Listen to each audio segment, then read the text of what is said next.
بسم الله الرحمن الرحيم اللهم صل على محمد maanta halkan video gaaban baa ku duubayaa hawlaha ku jira ilaa 2020 ayaan maanta ka sheekeynayaa insha Allah kolka waa ciida daraadeed baan uga hadlayaa wixii noo qarsoomay iyo wixii maaragtay noo qarsoominba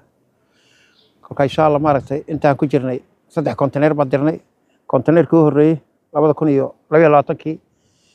yaan u dirnay aniga tiimkaygu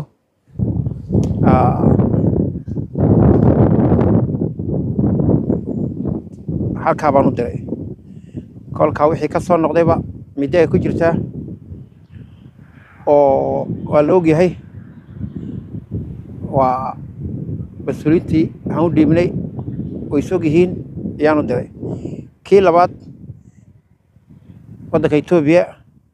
gobolka City baan u diray waxaa halkan ka ammaanayaa hawshaasay noogu dhacday ugaas Mustafa madaxa ugu sarreeya gobolka City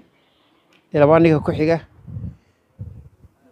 ee kilinka shanaad ninka labaad Ibrahim ilaa wasiirka caafimaadka Dr. Muuse iyo Ibrahim Cusmaan Buraale oo isaga la'aantii gobolka City dadka diasporaaga hadduu isagu joogin ay maaragtay tashuush ay geli lahaayeen waxay soo dirayaan kolkaasi halkuu maray ammaamay mudan yihiin ilaahay bay la hortagayaan waxay qabteen ay dadka uga qabteen dadka baahida gaarka waa 2023 2025 waan joogno waxaan u dirnay Soomaaliya meel ka mid ah wali hadda meeshii loogu talagalay ma gaadhin oo dib aan uga hadli doonaa toddobaadada soo socda siday tahayba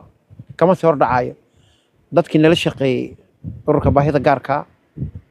ee 5 sano ka shaqeynayay is wada garanayaan meeshay joogaan rag iyo dumarba dadkii maaragtay